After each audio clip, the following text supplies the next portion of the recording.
So, I told you about Atlas, the meanest raider to ever wander this world, and how he fell for Hope, a beautiful raider from a rival gang that didn't give two shits about him. Now, like I said, Atlas, he was used to getting his way, so he gathered up a big old army of raiders, marched right up to the town where Hope's gang, the Junkers, was all holed up, and demanded she come out and talk to him. Hope, headstrong as she was, very politely yelled over the wall and told Atlas exactly where he could shove his intentions. I hear she launched that golden Brahmin right back over the wall at him too. Atlas, as you might imagine, didn't take too kindly to being disrespected, but in his own special crazy-ass way, found himself wanting Hope even more. He was in a bind now, you see. Couldn't let her insults stand, but he wasn't ready to just up and storm the town and risk killing Hope in the process. In my opinion, folks, ain't no relationship worth this kind of trouble. I'm just being honest with you. Anyway, so Atlas calls out a few of his lieutenants, talks to them all quiet for a few minutes. Then these poor saps march right out in front of the wall surrounding the town, and I swear to you, they set themselves on fire right then and there. Over the screaming, Atlas yells that if he can convince these good men to set fire to themselves, imagine what he can convince the other couple hundred men to do to their town. Personally, I find that a pretty convincing argument.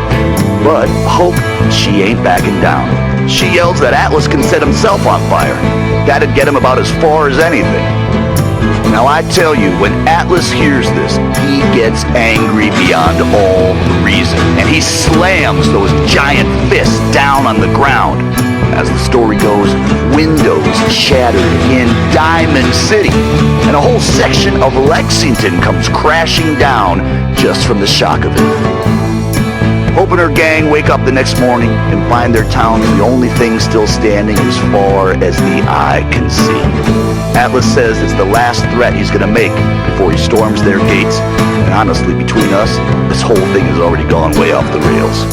Now Hope, she's a good woman, a raider through and through, but she takes care of her own. She knows there ain't no way her little gang can stand up to Atlas and his army, and so she knows what she's got to do. The white flag goes up, and Hope herself walks right out the front gate. Says if Atlas gives his word that her gang is safe, she'll go free. Only, he's got a shake on it. Atlas, proud man that he is, takes her up on that offer, and it's not until he's shaking her hand that he hears the beeping.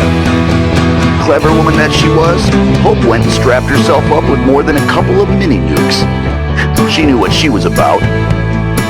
Now, I am told that on that day, the sun might as well not even have come up, for all the good it did next to the brightness of that explosion. Men hundreds of miles away went blind.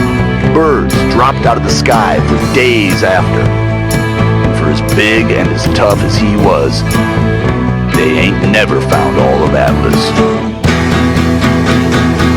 Like I said at the top, true story, all of it.